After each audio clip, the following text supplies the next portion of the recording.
Assalamualaikum warahmatullahi wabarakatuh. Sebelumnya, perkenalkan saya Bangun Yustianingrum dari Prodi Perbankan Syariah kelas A.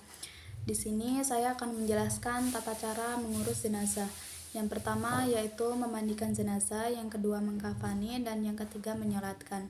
Sebelum membahas tentang cara memandikan jenazah, kita perlu mengetahui syarat orang yang dapat memandikan jenazah dan syarat jenazah yang dimandikan.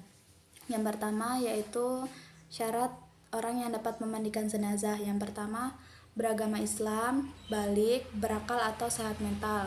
Yang kedua, niat memandikan jenazah.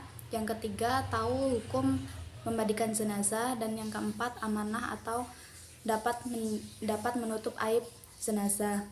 Lalu syarat jenazah yang dapat dimandikan. Yang pertama yaitu beragama Islam. Yang kedua, ada bagian tubuhnya meski sedikit yang dapat dimandikan. Yang ketiga, jenazah tidak mati syahid. Yang keempat, bukan bayi yang mati karena keguguran. Selanjutnya yaitu orang yang dapat memandikan jenazah laki-laki dan orang yang dapat memandikan jenazah perempuan. Orang yang paling utama dapat memandikan jenazah laki-laki yaitu orang yang dapat wasiat, lalu ayahnya, kakeknya, keluarga kandungnya, keluarga terdekat dari laki-laki dan istrinya. Lalu untuk jenazah perempuan yang paling utama yang dapat memandikan dan mengkafani jenazahnya yaitu ibunya, neneknya, keluarga kandung dari wanita, dan suaminya. Lalu untuk mayat anak laki-laki itu boleh perempuan yang memandikan, dan sebaliknya untuk mayat anak perempuan boleh lelaki yang memandikannya. Lalu bagaimana jika seorang perempuan meninggal dan yang masih hidup semuanya laki-laki dan dia tidak memiliki suami, atau sebaliknya ada seseorang laki-laki yang meninggal dan yang masih hidup semuanya perempuan dan dia tidak memiliki istri? Maka jenazah tersebut tidak dimandikan, cukup ditayamumkan oleh seorang dari mereka dengan menggunakan sarung tangan. Memandikan jenazah adalah membersihkan dari kotoran, najis, hadas besar dan hadas kecil, agar saat dia menghadap Allah dalam keadaan bersih dan suci. Sebelum dilaksanakan pemandian jenazah, sebaiknya segala sesuatu yang berhubungan dengan pemandian disediakan secara lengkap agar saat jenazah dimandikan tidak mengalami hambatan karena kurang perlengkapan. Baiklah, langsung saja masuk kepada pembahasan yang pertama, yaitu cara memandikan jenazah. Yang pertama, meletakkan jenazah di atas bangku di suatu ruangan yang tertutup, lalu melepas pakaian yang masih dikenakan oleh jenazah dan menggantinya dengan kain yang dapat menutup seluruh tubuh, terutama aurat, agar tidak terlihat oleh orang lain. Yang kedua, sebaiknya tidak mengizinkan orang lain untuk berada dalam tempat pemandian, kecuali orang tersebut memang dibutuhkan saat proses pemandian jenazah atau keluarga terdekat saja. Yang ketiga, dianjurkan membakar dupa atau meletakkan wewangian di sekitar tempat pemandian untuk menghindari bau yang tidak sedap yang mungkin dikeluarkan oleh jasad yang sedang dimandikan.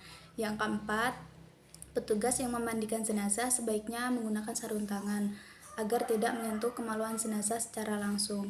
Yang kelima, menekan perut jenazah secara halus untuk mengeluarkan kotoran yang mungkin masih tersisa di dalam perut jenazah, sambil mengguyurkan air bersih di atasnya dan membersihkan najis yang ada. Setelah proses membersihkan najis dilakukan, sebagian anggota tubuh jenazah dibasuh, seperti membasuh anggota tubuh yang diwajibkan ketika berwudu. Dianjurkan juga untuk menggosok gigi jenazah, membersihkan rambutnya, serta menyisirnya agar tampak rapi. Saat membasuh anggota wudu, dianjurkan untuk membaca niat nawaitu wudu'a. Pada saat membasuh anggota wudu, disunahkan untuk membaca niat nawaitu wudu'a masnunal hida mayyita lillahi ta'ala. Selanjutnya yaitu menyiram air bersih ke seluruh tubuh jenazah yang dimulai dari bagian tubuh sebelah kanan dari kepala sampai kaki. Pada saat membasuh kepala atau menyiram kepala, sebaiknya telinga jenazah ditutup menggunakan jari agar tidak kemasukan air. Lalu membalik tubuh jenazah dengan lembut dan menyiram lagi dengan air bersih dimulai dari bagian sebelah kiri dari kepala hingga kaki.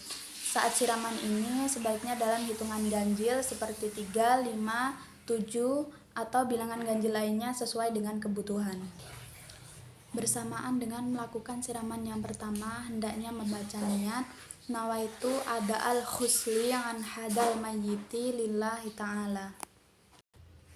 Pada siraman pertama, hendaknya menggunakan air yang sedikit dicampuri dengan pembersih seperti sabun, daun bidara, atau yang lainnya. Dan pada siraman yang terakhir, dicampuri sedikit kapur barus. Setelah dimandikan, tubuh jenazah dikeringkan menggunakan handuk atau kain yang bersih.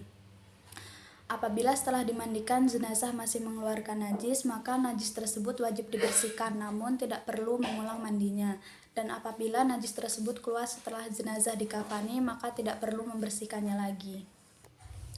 Setelah proses memandikan jenazah selesai, yang harus dilakukan selanjutnya adalah mengkafani jenazah. Mengkafani jenazah adalah membungkus jenazah dengan kain. Kain kafan dibeli dari harta peninggalan jenazah. Jika jenazah tidak meninggalkan harta, maka ditanggung oleh orang yang menanggung nafkahnya semasa dia hidup. Jika orang yang menanggung nafkahnya semasa hidup juga tidak ada, maka diambil dari baitul mal. Dan apabila baitul mal tidak ada atau baitul malnya tidak teratur, maka diambil dari orang muslim yang mampu. Begitu pula dengan kebutuhan jenazah yang lainnya. Hukum mengkafani jenazah adalah fardu kifayah. Dalam hal mengkafani jenazah, yang paling utama adalah membungkus jenazah dengan selembar kain. Namun untuk mencapai kesempurnaan digunakan 3 lembar kain untuk mayat laki-laki dan 5 lembar kain untuk mayat perempuan. Selanjutnya yaitu cara-cara mengkafani jenazah, baik jenazah laki-laki maupun jenazah perempuan. Untuk jenazah laki-laki caranya yaitu yang pertama, bentangkan kain kafan sehelai demi sehelai, lalu lembar demi lembar diberi wewangian seperti kapur barus, dan untuk lembar paling bawah hendaknya lebih lebar. Yang kedua, angkat jenazah dalam keadaan tertutup kain, lalu letakkan di atas kain kafan dan taburi wewangian. Yang ketiga, selimutkan kain kafan sebelah kanan paling atas, kemudian ujung lembar sebelah kiri. Begitu seterusnya selembar demi selembar. Dan yang terakhir yaitu ikat jenazah dengan tali yang sebelumnya sudah disediakan di bawah kain kafan, dan lepaskan tali-tali tersebut ketika jenazah sudah diletakkan di dalam kubur. Adapun cara mengkafani jenazah perempuan, yang pertama yaitu susunlah kain kafan yang sudah dipotong-potong untuk masing-masing bagian dengan tertib. Untuk jenazah perempuan digunakan 5 lembar kain kafan. Lembar pertama untuk menutupi seluruh tubuh, lembar kedua untuk kerudung kepala, lembar ketiga untuk baju kurung, lembar keempat untuk menutupi pinggang hingga kaki, lembar kelima untuk menutupi paha dan pinggul. Selanjutnya yang kedua yaitu angkat jenazah dalam keadaan tertutup kain, letakkan di atas kain kafan, dan taburi wewangian atau kapur barus. Yang keempat, ikatkan kain penutup kedua pahanya, lalu pasangkan kain sarungnya, lalu pasangkan baju kurungnya, dan rapikan rambutnya, dikepang 3 dan julurkan ke belakang, lalu pasangkan penutup kepalanya. Dan yang terakhir, membungkus tubuhnya dengan kain kafan yang terakhir, yaitu dengan cara mempertemukan sisi kain kafan sebelah kanan dengan sebelah kiri, lalu digulung ke dalam dan diikat dengan talinya. Selanjutnya yaitu menyolatkan jenazah. Yang pertama yaitu niat untuk jenazah laki-laki, yaitu usolli ala hadihil mayyiti arbanga takbiratin fardol kifayati makmuman lillahi ta'ala. Niat untuk mayat perempuan yaitu usolli ala hadihil mayyitati arbanga takbiratin fardol kifayati makmuman lillahi ta'ala. Lalu membaca takbir pertama.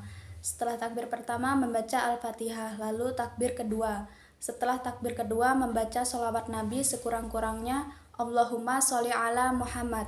Setelah itu membaca doa setelah itu takbir ketiga. Setelah takbir ketiga membaca doa mayat, yaitu Allahumma firlahu warhamhu wa'afihi wa'fu anhu untuk mayat laki-laki. Dan Allahumma firlaha warhamha wa'afihi wa'fu anha untuk mayat perempuan. Setelah itu takbir keempat. Setelah takbir keempat membaca doa Allahumma la tahrimna ajrahu wa la taftinna ba'dahu wa'fir lana walahu untuk mayat laki-laki, dan untuk mayat perempuan bacaan terakhir walahu diganti menjadi walaha. Setelah itu diam sejenak lalu membaca salam. Assalamualaikum warahmatullahi wabarakatuh. Sekian materi yang bisa saya sampaikan, kurang lebihnya mohon maaf. Saya ucapkan terima kasih untuk yang sudah menonton.